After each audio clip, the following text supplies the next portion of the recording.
Hello students. आज हम पढ़ने वाले हैं कक्षा छठवीं का अध्याय 8 सजीवों की संरचना तथा कार्य का भाग 2 पढ़ने वाले हैं। भाग 1 में मैंने आप लोगों को बहुत सारा बात बता दिया था और साथ ही साथ आप लोगों को डायग्राम या उसके जो परिभाषाएं थे उसको आप लोग को लिखने के लिए बोला भी गया था। ठीक है, तो चलिए आज जो मुख्य टॉपिक है उसके बारे में हम क्या करेंगे, बात करेंगे, चर्चा करेंगे और अच्छे से उसे क्या करेंगे, समझेंगे भी। ठीक, चलिए तो सबसे पहला जो टॉपिक है प्ररोह तंत्र। इसके पहले वाले टॉपिक में मैंने आप लोग को जड़ तंत्र के बारे में बता दिया था, साथ ही साथ उसमें प्ररोह तंत्र के बारे में भी चर्चा किया था और समझाया भी था और डायग्राम लाने के लिए बोला भी था, आप लोगों ने बनाकर भेजा भी था। ठीक है, अगला बात करते हैं इसमें तना, उसके बाद बात करेंगे तने के कार्य, उसके बाद बात करेंगे पत्ती की संरचना तथा कार्य के बारे में और उसके बाद फिर फूल के बारे में बात करेंगे, उसके बाद फिर फल के बारे में बात करेंगे। ठीक है, तो आज ये 5 टॉपिक जो है मुख्य, इसके बारे में हम लोग बात करेंगे, इसे समझेंगे भी चित्र के माध्यम से और क्या क्या करना है। आप लोगों को घर में कुछ गृह कार्य दिया जाएगा जिसको आपको करना है और मुझे भेजना भी है। ठीक है, तो सबसे पहले आज बात करते हैं हम लोग प्ररोह तंत्र के बारे में। क्या होता है प्ररोह तंत्र? अगर प्ररोह तंत्र के बारे में अगर हम जानते हैं, इसके पिछला टॉपिक में आपको बताया भी था। ठीक है, जड़ तंत्र के बारे में बताया था कि जड़ तंत्र क्या होता है। तो जमीन के नीचे है ना, पौधे का वह भाग जो जमीन के नीचे क्या करता है, वृद्धि करता है, जिसे हम जड़ कहते हैं। उस वाले भाग को हम क्या कहते हैं, जड़ तंत्र कहते हैं, जो खनिज लवण और पानी को क्या करता है, अवशोषित करता है। ठीक है, जो खनिज लवण एवं क्या करता है, पानी को क्या करता है, अवशोषित करता है, उसे हम क्या कहते हैं, जड़ तंत्र कहते हैं। तो अब बात करते हैं इसमें प्ररोह तंत्र। तो प्ररोह तंत्र मैंने आप लोग को बताया था कि पौधे का वह भाग जो जमीन के ऊपर रहता है। जैसे कि बात कर सकते हैं इसमें तना, तना के बाद क्या आता है, शाखा, शाखा के बाद क्या निकलता है, पत्ती, उसके बाद फिर फूल, उसके बाद फिर फल। तो जितने भाग भी वहां पर दिखाई दे रहे हैं उनको हम क्या कहते हैं, प्ररोह तंत्र कहते हैं। डायग्राम के माध्यम से आपको समझाया भी था पिछले टॉपिक में और आप लोगों को गृह कार्य भी दिया गया था उसको कि आप लोग को करके उसको क्या करेंगे, भेजेंगे। ठीक है, तो यहाँ पर एक छोटा सा डायग्राम बना रहा हूँ, बिल्कुल इसको ध्यान देंगे आप लोग, है ना। जो जमीन की, ये जमीन का सतह है ना, सतह ही समझ लीजिए। और इसके नीचे जो भाग हमको दिखाई दे रहा है, जो जमीन के अंदर क्या करता है, वृद्धि करता है, जमीन के अंदर क्या कर रहा है, वृद्धि कर रहा है, तो उसे हम क्या कहते हैं, जड़ तंत्र कहते हैं, है ना। जो जमीन के अंदर गहराई में क्या करता रहता है, वृद्धि करता रहता है, जो खनिज लवण एवं जल को क्या करता है, अवशोषित करता है, उसे हम क्या कहते हैं, जड़ तंत्र कहते हैं। ठीक है, और जमीन का ऊपर वाला भाग में क्या करता है, जो वृद्धि करता है, जैसे कि बात कर सकते हैं इसमें हम लोग तना, है ना। तो इसमें सबसे पहला नंबर हमने बात किया तना, तना से क्या निकलता है, शाखा, और शाखा से क्या निकलता है, पत्ती, है ना, और पत्ती से क्या निकलता है ना, पत्ती, उसके बाद फिर क्या निकलेगा यहाँ से, फूल, है ना, फूल, और उसके बाद फिर क्या निकलेगा, फल। तो इस प्रकार से जो भाग हमको दिखाई दे रहा है यहाँ पर, है ना, तो इसे हम क्या कहेंगे, प्ररोह तंत्र कहेंगे। तो इस वाले भाग को हम कहते हैं प्ररोह तंत्र। क्या कहते हैं, प्ररोह तंत्र, और ये कहलाता है जड़ तंत्र। ठीक है, ये तो आप लोग को बता ही दिया था पिछले टॉपिक में। ठीक है, तो प्ररोह तंत्र के बारे में आप जान गए कि जमीन के सतह से ऊपर, है ना, पौधे का वह भाग जो जमीन के सतह के ऊपर, तना, पत्ती, फूल, फल, शाखाएं इत्यादि जो भी है, उसे हम क्या कहते हैं, क्या कहते हैं, प्ररोह तंत्र कहते हैं। ठीक है, तो ये प्ररोह तंत्र हो गया। अब बात करते हैं इसमें तना के बारे में। आज इसके टॉपिक जो लिए है उसमें हम लोग तना के बारे में बात करेंगे। तो तना आप लोग जानते भी होंगे, जो क्या करता है, पौधे को क्या करता है, एक प्रकार का सहारा प्रदान करने का काम करता है। पर जड़ भी तो करता ही है, साथ ही साथ वो क्या करता है, पौधे को एक प्रकार का सहारा प्रदान करने का काम भी करता है। कौन, तना। ठीक है, तने में जैसे हम बात कर सकते हैं, इसमें पाया जाता है पर्व संधि और पर्व। ठीक है, तो पर्व संधि क्या होता है, तो पर्व संधि जहां से शाखाएं जो है वो निकलते हैं, बाहर निकलते हैं। ठीक है, जिन जगहों से शाखाएं जो है वो बाहर निकलते हैं, वहां से पत्ती, फूल, फल इत्यादि विकसित होते हैं, उसे हम क्या कहते हैं, पर्व संधि कहते हैं। और दोनों पर्व संधि के बीच में जो भाग खाली स्थान छूटा होता है उसे हम क्या कहते हैं, पर्व कहते हैं। क्या कहते हैं, पर्व कहते हैं। ये तने की विशेष संरचना, जैसे कि उदाहरण बात कर सकते हैं, है ना। हम अब इसको देखना चाहेंगे तो देख सकते हैं, बांस में देख सकते हैं, ठीक है, गन्ने में देख सकते हैं। ये हमको पर्व संधि और पर्व बहुत स्पष्ट रूप से दिखाई देते हैं, जो गांठों के रूप में हमको नजर आते हैं। जैसे कि बात कर सकते हैं, यहाँ पर मैंने बनाया, है ना, गन्ना आप लोग खाते ही होगे, है ना, गन्ना के, है ना, तो गन्ना खाते हो तो गन्ना तो देखी होगा आप लोगों ने। तो गन्ने का जो भाग देखो, इसमें गठिला गठिला भाग आप लोगों ने देखा होगा, ये गांठ जैसे संरचना बनी होती है ना, इसको आप लोगों ने देखा होगा कुछ इस प्रकार से। ठीक है, कुछ इस प्रकार से बना रहता है, ऐसे देखा होगा, है ना। तो गन्ने की जो पत्तियां हैं उसको मैंने बना दिया इधर ऊपर, इसको मत समझिएगा, है ना, ये देख लीजिएगा। ठीक है, तो इस वाले भाग को जहां से, है ना, पत्तियां जो है क्या हो रही है, विकसित होती है ना, तो ये वाला भाग क्या कहलाता है, पर्व संधि कहलाता है। क्या कहलाता है, पर्व संधि कहलाता है। और ये क्या कहलाता है, पर्व संधि के बीच में जो खाली स्थान छूटा हुआ है, ये क्या कहलाता है, पर्व कहलाता है। बिल्कुल इसको याद रखिएगा, है ना। जहां से शाखाएं, पत्तियां, है ना इत्यादि विकसित होते हैं, उस भाग को हम क्या कहते हैं, जो गांठों के समान हमको नजर आ रहा है यहाँ पर, इसे हम क्या कहते हैं, पर्व संधि कहते हैं। और दोनों पर्व संधियों के बीच में जो खाली स्थान हमको नजर आता है उसे हम क्या कहते हैं, पर्व कहते हैं। क्या कहते हैं, पर्व, है ना। नोड और इंटर नोड के नाम से जानते हैं इसे हम। इंग्लिश में क्या कहते हैं, नोड और इंटर नोड कहते हैं। ठीक है, तो ये तो हो गया आप लोग का पर्व संधि और पर्व के बारे में। ठीक है, अब बात करते हैं इसमें तने के बारे में। आप लोग समझ जाए कि कहाँ पर, अब इसमें हम जैसे बात करेंगे, बताइए पर्व कहाँ है, पर्व संधि कहाँ है, तो बिल्कुल आप बता सकते हो कि यहाँ पर ये वाला भाग क्या कहलाएगा, इसका पर्व संधि कहलाएगा, ये क्या कहलाएगा, पर्व संधि कहलाएगा। लेकिन दोनों के बीच में जो खाली स्थान छूटा हुआ है उसे हम क्या कहेंगे, पर्व कहेंगे। क्या कहेंगे, पर्व कहेंगे। ठीक है, पर्वल नहीं बोल रहा हूँ भैया, पर्व बोल रहा हूँ। ठीक है, चलिए आगे बढ़ते हैं। इसमें हम लोग तने के कार्य क्या बात करते हैं, तने के कार्य में। तो तने का कार्य क्या होता है, जैसे कि मैंने पहले बात किया कि तने का कार्य क्या होता है, ये पौधे को क्या करता है, सहारा प्रदान करता है। क्या करता है, सहारा प्रदान करता है। साथ ही साथ, है ना, इसमें शाखाएं, पत्ती, फल, फूल इत्यादि क्या होते हैं, विकसित होते हैं, जिन्हें ये क्या करता है, बांध कर रखता है।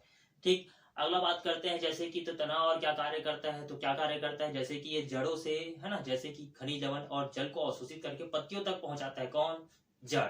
जड़ का जो जाइलम ऊतक होता है वो क्या करता है, है ना, पत्तियों तक क्या करता है, खनिज लवण और जल को क्या कर देता है, पहुंचा देता है। पत्तियों में जैसे ही भोजन बनना शुरू हो जाता है और भोजन बनकर तैयार हो जाता है, तब तने की जो चलनी नलिकाएं होती है, फ्लोएम की जो चलनी नलिकाएं होती है, वो क्या करता है, पौधे के विभिन्न भागों तक उसको क्या करता है, पहुंचाने का काम करता है। मतलब तने का विशेष कार्य क्या हो गया, जब पत्तियों में भोजन बन जाता है तो उसे पत्तियों, है ना, पौधों के विभिन्न भागों तक पहुंचाने का कार्य किसका हो गया, तने का हो गया। किसका हो गया, तने का। ठीक है, तो इस प्रकार से तना क्या करता है ना, जो भी भोज्य पदार्थ तैयार हो रहा है इन पत्तियों में, उन्हें क्या करता है, इन पौधों के विभिन्न भागों तक क्या करता है, उसे पहुंचाने का कार्य करता है। कौन करता है, तना करता है। और क्या काम कर रहा था ये, है ना, पौधे को सहारा देने का काम कर रहा था। और क्या कार्य कर रहा था, ये शाखाओं, पत्तियों, फूलों इत्यादि को भी क्या कर रहा है, सहारा प्रदान कर रहा है। और क्या कार्य कर रहा था, तो ये क्या काम कर रहा था, जो, है ना, यहाँ से जो जड़ से जो खनिज लवण और साथ ही साथ जल को जब अवशोषित किया जा रहा था, तो उसे भी अवशोषित करके पत्तियों तक ले जाने का काम भी इन्हीं के द्वारा ही हो रहा था। क्योंकि यहाँ से वहां तक पहुंचेगा ही, ये काम नहीं करेगा तो ये पहुंचेगा ही नहीं वहां तक, सीधी सी बात है। जब पत्तियों में भोजन बन जाता है, तो पत्तियों में जब भोजन तैयार हो जाता है, तो उसे पौधे के विभिन्न भागों तक पहुंचाने का कार्य भी किसका है, तने का है। तो इस प्रकार से हमने समझा, तने का भाग भी समझ लिया हमने, पर्व संधि और पर्व को, है ना, तने के कार्य को भी समझ लिया कि तने का कार्य क्या क्या है। ठीक है, इतना तो बिल्कुल आपको समझ आ गया होगा। चलिए आगे बढ़ते हैं पत्ती की संरचना तथा कार्य के बारे में। तो पत्ती की संरचना, पत्ती को इंग्लिश में क्या कहते हैं हम लोग, लीफ कहते हैं, है ना। स्टेम किसको कहते हैं, तना को कहते हैं। रूट किसको कहते हैं, जड़ को कहते हैं। ठीक है, ऐसे साथ साथ अपन चलते जाएंगे। बात करते हैं पत्ती की संरचना तथा कार्य। तो पत्ती की संरचना मतलब पत्ती की संरचना, जैसे कि उदाहरणतः बात कर सकते हैं, आप लोगों ने अपने आसपास बहुत सारे पेड़ पौधे देखे होंगे, और उन पेड़ पौधों में विभिन्न प्रकार की पत्तियों को भी आप लोगों ने देखा होगा। और पत्तियों को देखने के बाद आपको अलग अलग भाग दिखाई देगा। पीपल की पत्ती देखे होगे, अलग दिखाई देता है। बरगद का देखे होगे, अलग दिखाई देता है। गुलाब की पत्ती देखे होगे, अलग दिखाई देता है। मतलब सबका स्ट्रक्चर कैसे है, भिन्न भिन्न है। ठीक है, तो उनकी संरचना के बारे में बात करेंगे, है ना, उनकी, है ना, चिकनाहट, है ना, ऊपरी सतह के बारे में बात करेंगे, उसका रंग के बारे में बात करेंगे, किस प्रकार से दिखाई दे रहा था, उसकी संरचना के बारे में बात करेंगे कि उसकी स्ट्रक्चर कैसा था, संरचना कैसा, उसके बारे में बात करेंगे। ठीक है, तो चलिए, तो सबसे पहले बात करते हैं हम लोग पीपल के पत्ते के बारे में बात करते हैं। फिर बाकी जो है आपके आसपास उसको देखेंगे, आप लोग बरगद को देखेंगे, गुलाब का देख लेंगे, नीम का देख लेंगे, है ना।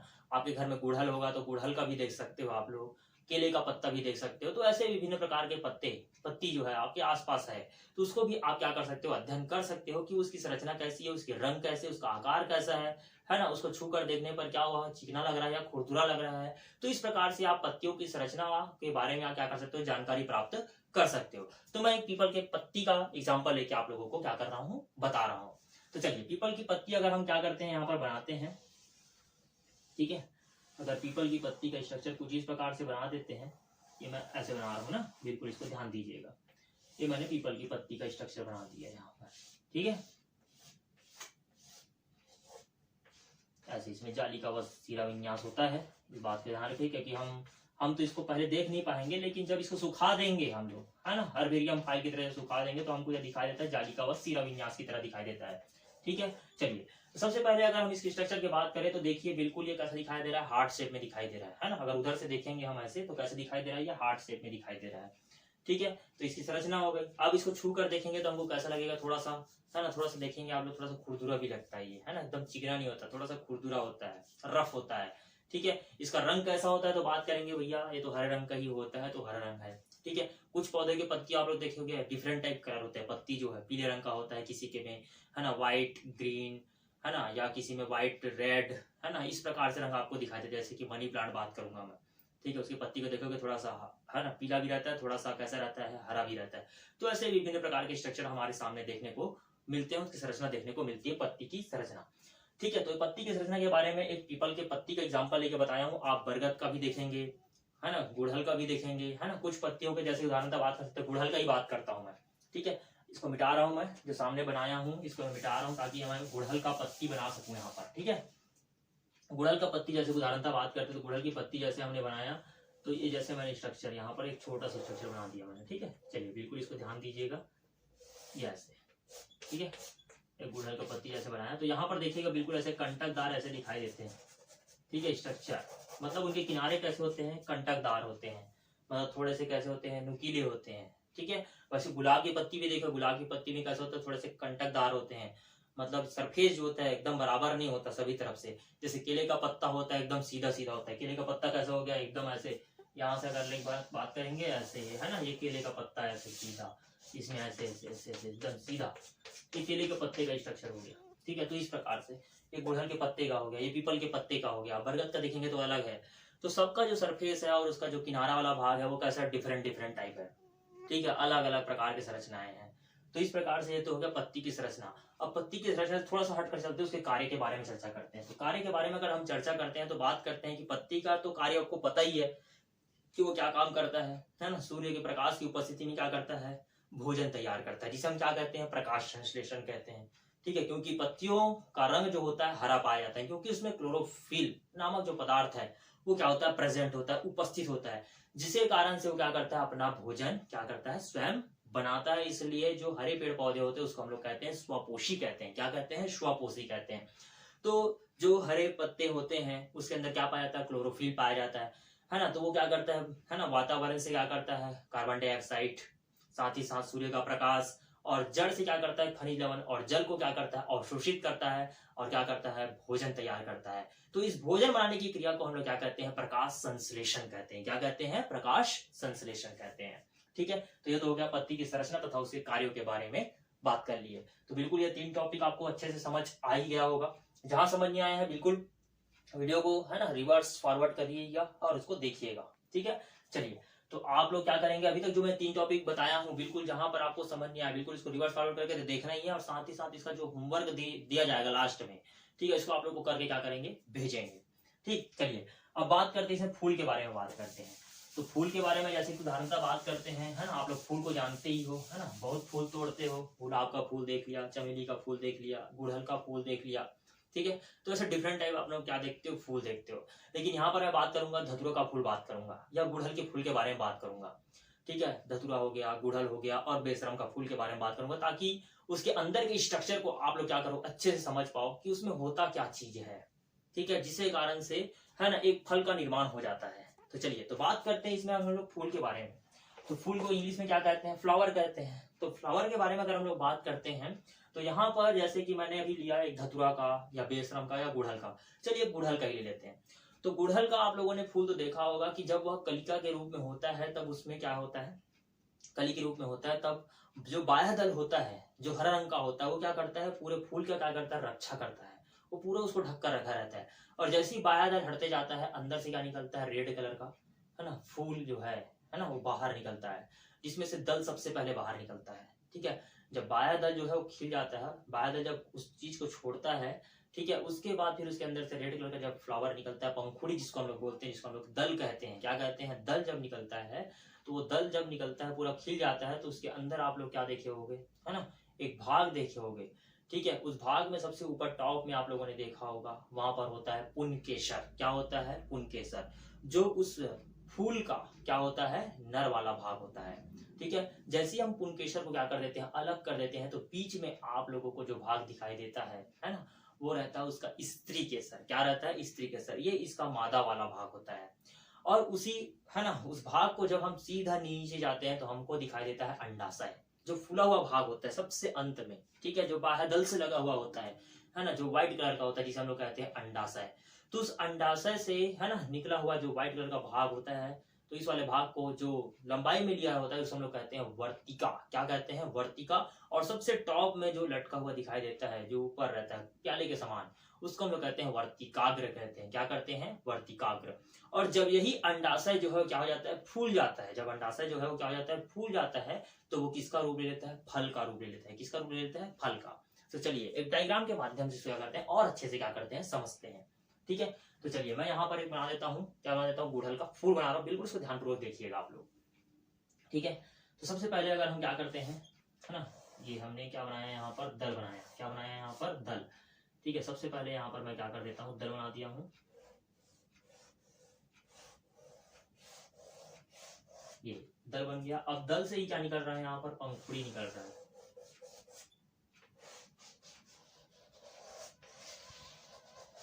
ठीक है, बाकी दो जो है पीछे, ये बात समझ लीजिएगा।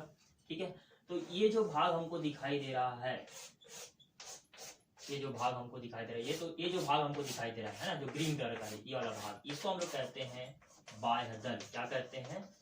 बाह्य दल। बिल्कुल इसको याद रखिएगा। जो सबसे बाहर होता है ना, जिसको हम लोग हाथ से पकड़े हुए रहते हैं ऐसे, वो जो हरे रंग का दिखाई देता है उसको हम लोग कहते हैं बाह्य दल। बाह्य दल से थोड़ा सा आगे जाएंगे तो जो पंखुड़ी हमको दिखाई दे रहा है, जो पंखुड़ी हमको दिखाई देता है उसको हम लोग कहते हैं दल। क्या कहते हैं? दल। ठीक है, जब पंखुड़ी के मध्य में हम यहाँ पर जब देखते हैं तो ऐसे कुछ भाग निकला हुआ हमको दिखाई देता है। ठीक है, निकला हुआ दिखाई देता है। तो इसमें कुछ इस प्रकार से 1 2 3 4 5 ऐसे जो भाग दिखाई देते हैं उसको हम लोग कहते हैं, क्या कहते हैं? इसमें जो और भाग रहते हैं, छोटे छोटे और भाग रहते हैं, जैसे देखोगे आप लोगों ने। ठीक है, इसको हम लोग कहते हैं पुंकेसर। क्या कहते हैं? पुंकेसर। और जो यहाँ पर 1 2 3 4 5 की संख्या में दिखाई दे रहा है उसको हम लोग कहते हैं स्त्रीकेसर। जब इसको पूरा हम लोग छील कर निकाल देते हैं, बाहर कर देते हैं, तो केवल हमको कुछ इस प्रकार से स्ट्रक्चर दिखाई देता है। इस प्रकार से स्ट्रक्चर दिखाई देता है।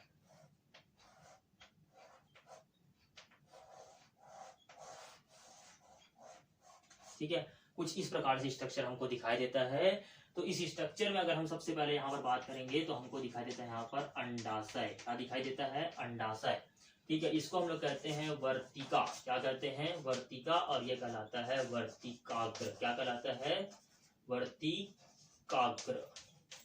ठीक है, इस बात को बिल्कुल याद रखिएगा। और इसका डायग्राम आप लोग बना के मुझे क्या करेंगे? भेजेंगे, पूरा नाम सहित डिब्बे में बंद, पूरा अच्छे से बनाकर आप लोग क्या करेंगे? इसको मुझे भेजेंगे, फूल की संरचना। ठीक है, क्योंकि अभी आप सामने रहते, प्रत्यक्ष रहते, मेरे सामने रहते तो और अच्छे से प्रैक्टिकल आप लोग को मंगाया भी जाता और साथ में आपको करके भी दिखाता भी मैं। ठीक है, अभी एक चित्र के माध्यम से समझा रहा हूँ ताकि इसको आप लोग घर में भी करके देख सकते हैं। ठीक है, कोई भी एक फ्लावर लीजिएगा और उसको तोड़िएगा। सबसे पहले जो ग्रीन कलर का दिखाई देगा मतलब आपने बाह्य दल देख लिया। उसके बाद जो आपने पंखुड़ी जो भी लगा हुआ है, चाहे वो ग्रीन कलर का हो, रेड कलर का हो, है ना, ब्लू कलर का हो, कोई भी कलर का हो, ठीक है, मतलब वो क्या है आप लोगों का, है ना, वो तो दल निकल गया। उसके बाद जब अंदर आप झांक कर देखेंगे तो आपको क्या दिखाई देगा? उस पंखुड़ी को सबसे पहले अलग कर दीजिएगा। पंखुड़ी को जैसे अलग करोगे, मतलब दल को अलग करोगे, तो दल को अलग करने के बाद में आपको कुछ संरचना दिखाई देगा, जिसमें से कुछ इस प्रकार से संरचना दिखाई दिया, मतलब वो क्या है? वहां पर पुंकेसर है, मतलब वो नर वाला भाग है। उसके बाद उसके हटाइएगा, ऊपर टॉप में आपको भाग दिखाई दे रहा है, ये हो गया आप लोग का स्त्री केसर। उसके बाद फिर उसको भी आप लोग हटाइएगा।